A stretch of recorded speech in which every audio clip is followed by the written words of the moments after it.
What's up, beautiful people, and thank you so much for joining us. This is Masiga TV. Leo tuko maeneo ya Matayos hapa, and I'll be speaking to this guy concerning Christmas ban. First of all, introduce unaitwa nani? Mimi naitwa Moses Wenyango. Natoka Matayos. Side gani? Natoka Nangoma. Last Christmas ulikulia wapi? Nilikulia hapa kwetu Matayos. Last Christmas ulitumia pesa ngapi? Nilitumia 1,000. Sasa hii itakuwa na tofauti kidogo. Unatumia ngapi? Ni kama hali imekuwa ngumu, naweza pata kama 500 hivi. So hiyo 500 una plan kuitumia aje? Nimetaka ninunulie watu wa nyumbani chakula. Pia mimi nibaki na kakitu kwa mfuko.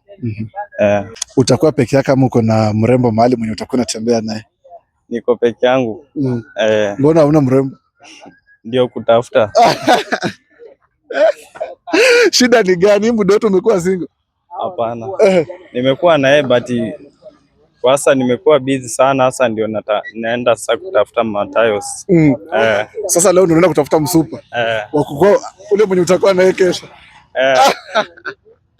Unaingianga hall? Hall? Hapana. Kwa natembea tu kidogo kwa muda mchache alafu narudi nyumbani.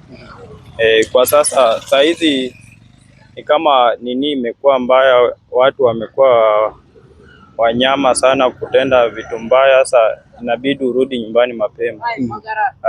Okay. One message to Gen Z inaweza kuwa gani? Huu msimu wa Christmas. Ni kuambia wakuwe wapole, wasikuwe na mambo mbaya. Wakuwe kama ndugu na madada, wakitembea wasiumizane. Sisi wote ni watu wa pamoja. Labda huu mwaka 2025 ni kitu gani ambacho wewe ulikuwa umetaka kuachieve before mwaka uishe? Nimetaka nipate pesa, at least nikuwe na vitu ya nyumbani ya kufuga. Lakini ni kama itakuja ibadilike kiasi, but nitakuja tu nipate pesa. Muda bado. Thank you so much for your time. Masiga TV, peace out.